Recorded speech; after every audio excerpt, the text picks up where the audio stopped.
Hi, my name is Ocean. I'm voice respiration and speech therapist. This is a text of David Luterman. Have fun and thoughts. Ruminations of an Old Man, a 50-year perspective on clinical practice.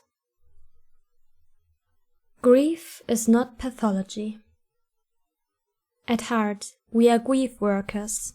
We are dealing with people undergoing transitions in their lives because they have lost the life they thought they were going to have.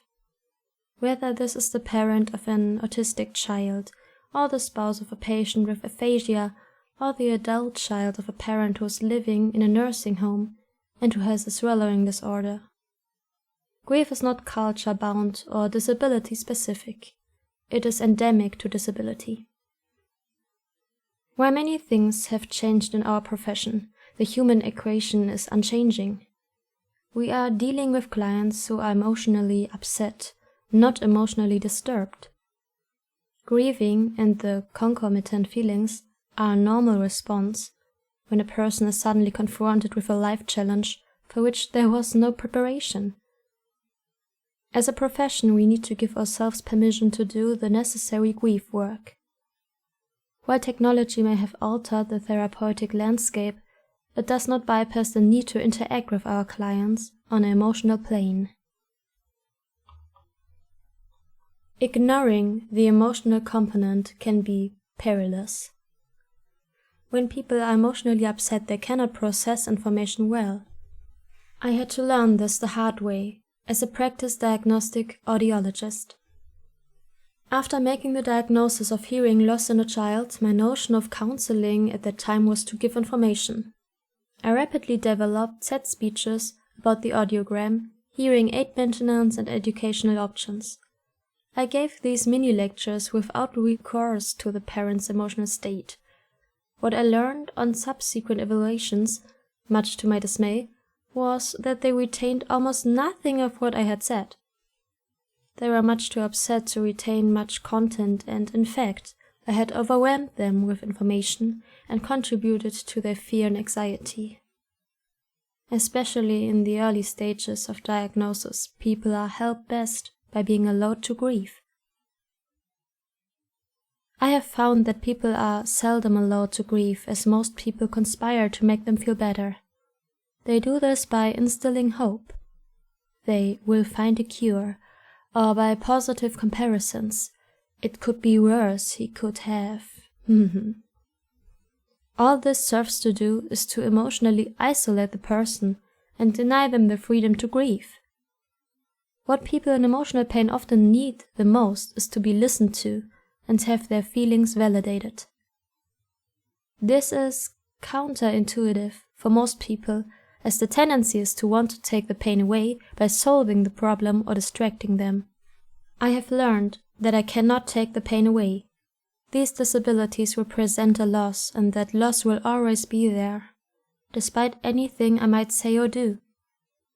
What I can take away is feeling bad about feeling bad. Once, as I was beginning to facilitate a support group for parents of newly diagnosed deaf children, one mother looked at me and said, "You're going to make me cry." And I said to her, "No, I'm going to give you permission to cry." Whereupon she started to cry. In the past I would have felt guilty that I caused that parent to cry. What I have come to understand is that I'm not putting the feelings in, but creating the conditions that enable the feelings to emerge. What I have also come to understand is that feelings just are. You do not have to be responsible for how you feel, but always for how you behave. This notion has enabled me to enter the realm of feelings with clients to their benefit, because embracing painful feelings is the first step in healing. The current emphasis on evidence-based practice I find worrisome, because emotional growth does not readily lend itself to measurement.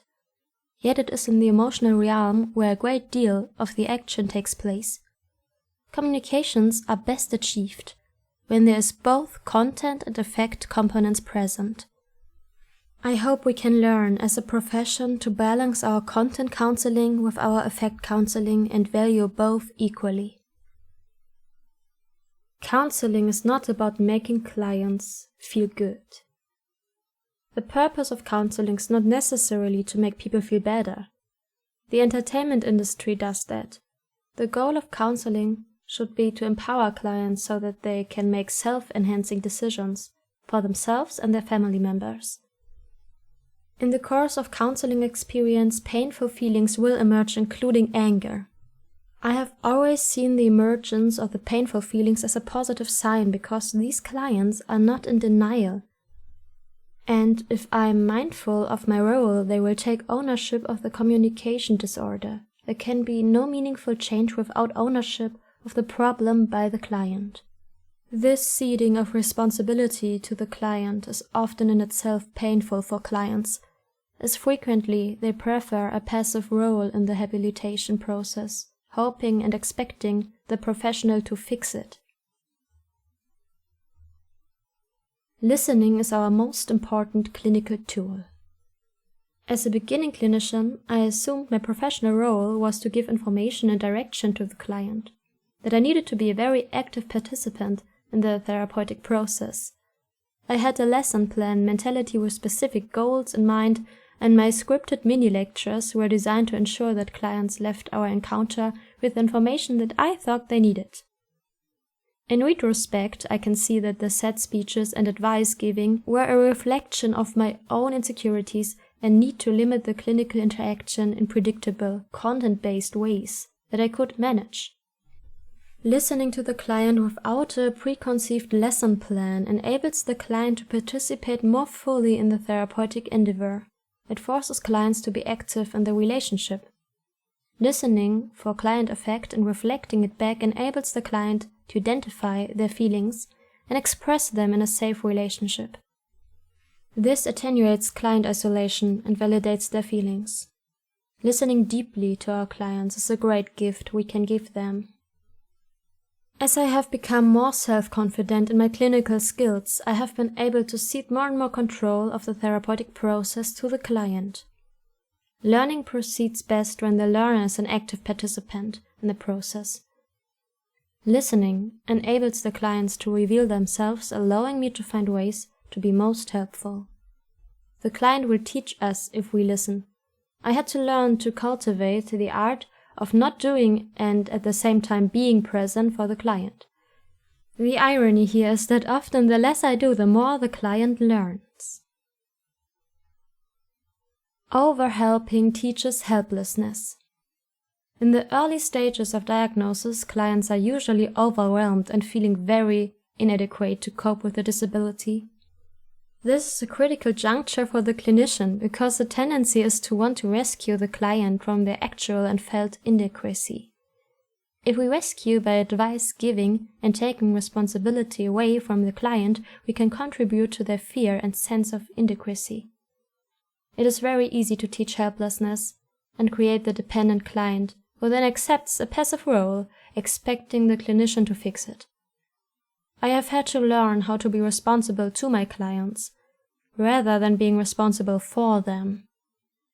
Finding the therapeutic equator of helping is not easy because it is constantly shifting with each client, and at different times with a client. I have had to learn to trust clients to eventually make the best decision for them, and that wisdom resides within the client. My role is to judiciously share my information as the client needs it and asks for it. I avoid giving advice and assuming responsibility for the client at all costs. Enhancing the client's self-esteem is the premier goal of the therapeutic encounter, thereby creating the independent client who no longer needs us. The support group is an invaluable clinical vehicle. It is hard for me to conceive of a program that does not include a support group. Having a catastrophic event in your life becomes emotionally isolating because almost everyone in the client's everyday life is invalidating his or her painful feelings, while seldom understanding what the client is experiencing.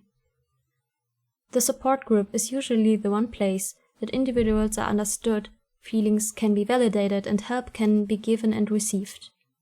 Professionals, by non-judgmental listening, can validate feelings but lack the instant credibility that the members of a support group have. Support groups are not disability specific. I think they are especially helpful for the families of clients, who are often on the periphery of clinical services. Mixed support groups, where there are clients and family members, are very challenging to facilitate but usually helpful in promoting family unity. My major clinical role in the past 45 years has been as a group facilitator for parents of young deaf children. I have found this to be an immensely rewarding activity. Every group has presented unique challenges and has invariably taught me something valuable. A collaborative family-centered model is the most efficient one. It is unfortunate that students in our training programs are seldom exposed to a family-centered model of service delivery. The individual pull-out model seems to be one of choice. I think this is an easier model to select for the beginning therapist, as he or she need only focus on the identified patient. Unfortunately, this is the least efficient way of working with clients. By working with the family unit, we can extend the goals of therapy to the home and create a milieu that is supportive of change. This model requires a greater skill of the therapist because it mandates working with family members who do not have an overt communication disorder. Training programs need to see that the pull-out model is a way to start the training, but students need to be quickly exposed to and trained in the broader model of a family-centered approach to service delivery. Family-centered therapy needs to be the gold standard. Affirmations are words for every occasion. Words spoken mechanically without feeling and/or out of context will never be helpful. This too shall pass were the words the wise men came up with for the king who wanted something to say for all occasions. There are counseling words that are equally useful that I call affirmations. It must be so hard is an empathetic remark that validates the client's experience while that's okay, gives sanction to the client's feelings. Probably the most useful words are, that says to the client, I hear you, tell me more. In a long counseling career, probably the most useful words to the clients are the ones I haven't said. Mistakes are nuggets of gold. I have come to see that clinical mistakes are inevitable. Even after 50 years, I still have my occasional gaffes. I have had to learn to be gentle with myself and accept the fact that errors are an inevitable consequence of clinical growth. I think any learning and growing clinician needs to be pushing at the boundaries of their comfort zone. However, in that boundary region we cite errors. I have learned that the mistake is a useful marker for what I need to learn. I learn best from my blunders, and it is only a mistake if I do it twice. Fortunately, we are not brain surgeons. Clients usually recover from the gaffes, and there's often an opportunity to apologize and correct the error and move on. If the fundamental relationship is strong, it can withstand errors. Self-care is a critical component of clinical work. On the surface, a counseling relationship looks conventional in that two people are in dialogue. The reality is that one person, the counselor, is helping the other by practicing selfless, deep listening. The mantra for the counselor needs to be, "It's not about me." Deep listening requires that the counselor puts aside all personal agendas and be there in the service of the other. This is not an easy thing to do and rarely experienced outside of a counseling relationship. Being in service to the other is very demanding, and while in many cases technology has altered the clinical landscape, the most important clinical tool is still the clinician. Clinical tools need periodic care, and much like the audiologist sending the audiometer out to be recalibrated, clinicians must take periodic timeouts to recalibrate themselves. To be a selfless listener requires a personal centering that mandates clinicians have a fulfilling personal life. We need to be able to give to our clients from our abundance. Too often one sees in the helping profession clinicians with strong needs to be needed that they fulfill by creating dependent relationships. Clinical burnout is a consequence of clinicians who do not practice good self-care and have many dependent relationships. 50 years seem like a long time, yet it has gone by bewilderingly fast. It has been a marvelous ride, much better than I ever expected. I am often asked how I have been able to remain clinically active for so long amidst so much pain and suffering without burning out. For me, it's a matter of practicing good self-care, avoiding developing dependent relationships with clients, and above all, understanding that personal growth is often forged in the crucible of the pain of these disabilities. I do not see disabilities as a tragedy, but rather as powerful teachers that promote transcendence. We give to life what life demands, and the disabilities often force clients to develop capacities that would otherwise lie latent. I love being able to participate in promoting growth, and when you love what you do, it is not work. I have often been amazed that they actually pay me to do it. I would love to be around for another 50 years, but the actuarial tables are against me.